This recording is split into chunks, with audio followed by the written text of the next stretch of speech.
मध्य प्रदेश और छत्तीसगढ़ की खबरों में आपका स्वागत है। रुक करेंगे खबरों की ओर। भिलाई इस्पात संयंत्र के सुरक्षा विभाग ने 29 अक्टूबर 2025 को सुरक्षा नाट्य समारोह का आयोजन किया। इस कार्यक्रम का मुख्य उद्देश्य नाटकों के माध्यम से श्रमिकों में सुरक्षा के प्रति जागरूकता और सृजनात्मक सोच को बढ़ावा देना। कार्यपालक निदेशक राकेश कुमार ने उद्घाटन करते हुए कहा कि कार्यस्थल पर सुरक्षा का दायरा 360 डिग्री होना चाहिए और हमारे व्यवहार का यह अभिन्न हिस्सा बनना चाहिए।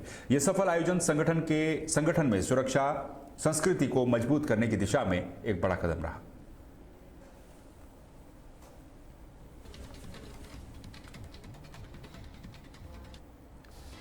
भिलाई इस्पात संयंत्र के आरएसएम ने हाल ही में 2 बड़ी प्रतियोगिताओं में शानदार प्रदर्शन कर दोहरी उपलब्धि हासिल की है। आरएसएम के 5 कर्मियों ने कार्यपालक निदेशक ट्रॉफी वर्क्स स्किल प्रतियोगिता 2025-26 में शीर्ष स्थान और प्रोत्साहन पुरस्कार जीते। इसके अतिरिक्त QCFI के द्वारा आयोजित चैप्टर कन्वेंशन में भी आरएसएम की 2 टीमों ने बेहतरीन प्रदर्शन किया। इन सभी उपलब्धियों ने आरएसएम की उत्कृष्ट कार्यदक्षता, तकनीकी कौशल और नवाचार की परंपरा को मजबूत किया।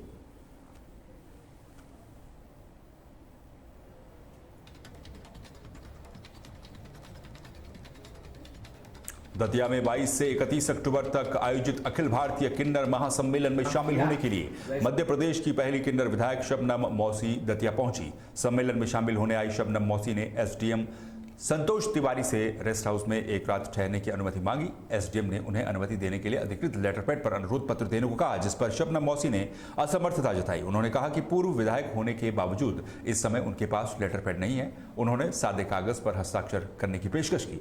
एसडीएम ने सादे कागज पर अनुमति देने से इनकार कर दिया, जिसके कारण शबनम मौसी को रुकने की व्यवस्था के लिए कई घंटों तक इंतजार करना पड़ा, जिस कारण उन्हें विश्राम गृह में ठहरने की अनुमति नहीं मिल पाई।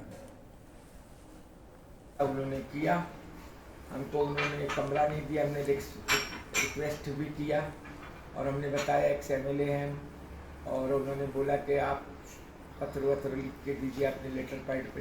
हमने कहा हम अचानक आ गए, हमारा सम्मेलन था, हम लेटर पैड वगैरह लाए नहीं है भाई, हम क्या करें, प्लीज़ दे दीजिए, रिक्वेस्ट करते, परेशान है। मुँह हाथ भी नहीं धोया, ब्रश मंजन भी नहीं किया है, 4-5 घंटे से बैठे रह गए।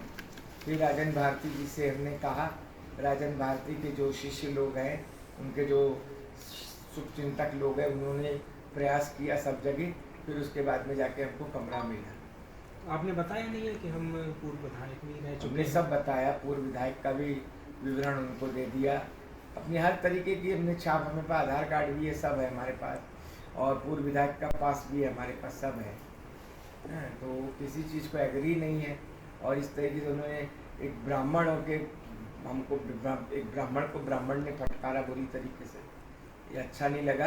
बहरहाल पूरे इस माता के नगरी में दतिया में कलेक्टर साहब की बहुत चर्चा लोग करते हैं, बहुत हमारे को बताते हैं लोग बात, बोले मौसी जी आप तो कलेक्टर से बताइए, बहुत अच्छे आदमी हैं, बहुत ही उसकी क्लास ले लेंगे और उसको समझ में आ जाएगा कि किसी राष्ट्रीय एकता दिवस के अवसर पर ग्वालियर में सरदार वल्लभ भाई पटेल की जयंती पर एक विशाल रन फॉर यूनिटी मैराथन का आयोजन किया गया। इस दौड़ में हजारों लोगों ने एक साथ भाग लेकर देश की एकता और अखंडता का मजबूत संदेश दिया। मैराथन की शुरुआत LNPIE परिसर में हुई, जिसे सामाजिक न्याय मंत्री नारायण सिंह कुशवाहा और ऊर्जा मंत्री प्रद्युमन सिंह तोमर सहित कई जनप्रतिनिधियों ने हरी झंडी दिखाकर रवाना किया। यह दौड़ शहर के प्रमुख मार्गों से होते हुए वापस LNPIE परिसर में समाप्त हुई। इस मौके पर सांसद भारत सिंह कुशवाहा ने सांसद खेल महोत्सव के शुभारंभ की भी घोषणा की।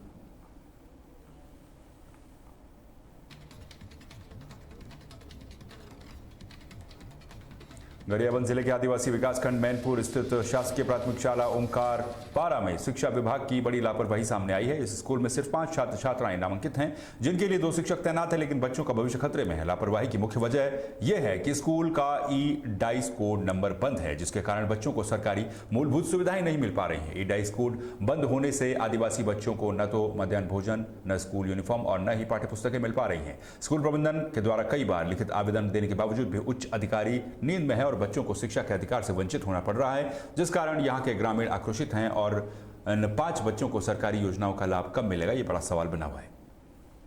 हमने बहुत प्रयास किया सर ओंकार पारा को भी, विगत 2-3 साल से वहीं का ई-डाइस भी नहीं है और बच्चे को वहीं पर ना MDM संचालन हो रहा है, ना पाठ्य पुस्तक मिल रहा है, ना वहीं पर गणवेश मिल रहा है।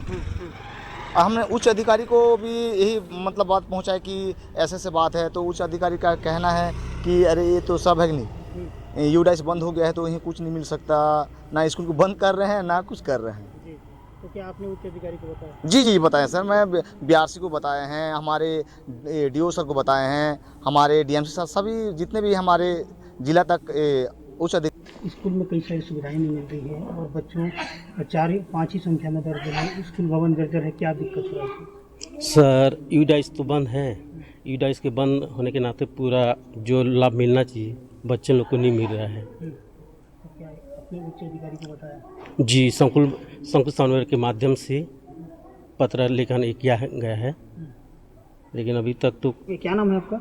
पद्मान अच्छा, ये स्कूल के आप क्या है? अध्यक्ष हैं सर।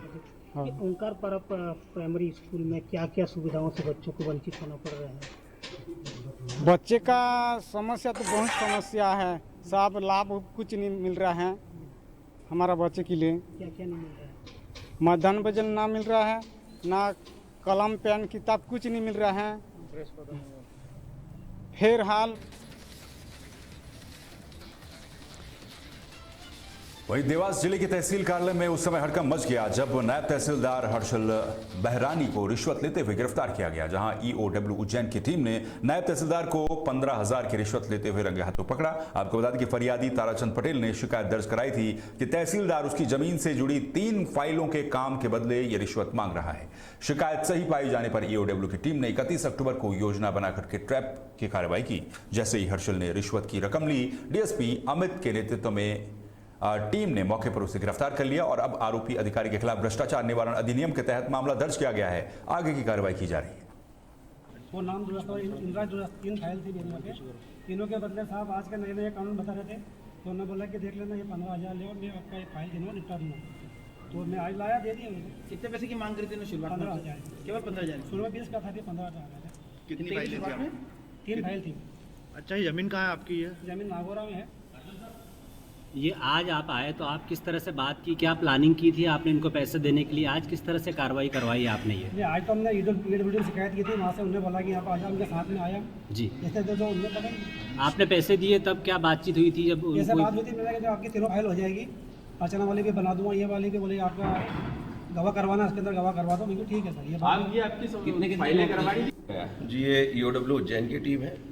यहाँ पे ताराचंद्र पटेल नाम के एक नागरिक जो है इसी क्षेत्र के हैं, उन्होंने 27 तारीख को एसपी ईओडब्ल्यू को एक शिकायती आवेदन पत्र दिया, जिसमें उन्होंने कहा कि नायब तहसीलदार हर्ष बिरयानी, जिनके हम ऑफिस के सामने अभी खड़े हैं, उनके द्वारा 3 फाइल का उनका निराकरण करने हेतु रिश्वत की मांग की जा रही है और वो रिश्वत ना देते हुए उन्हें रंगे हाथों पकड़वाना चाहते हैं।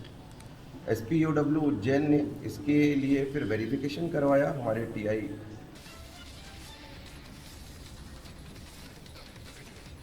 मध्य प्रदेश और छत्तीसगढ़ की खबरों में फिलहाल के लिए बस इतना ही। बाकी खबरों के लिए और अपडेट्स के लिए आप लगातार बने रहिए तहलका डिजिटल के साथ। नमस्कार।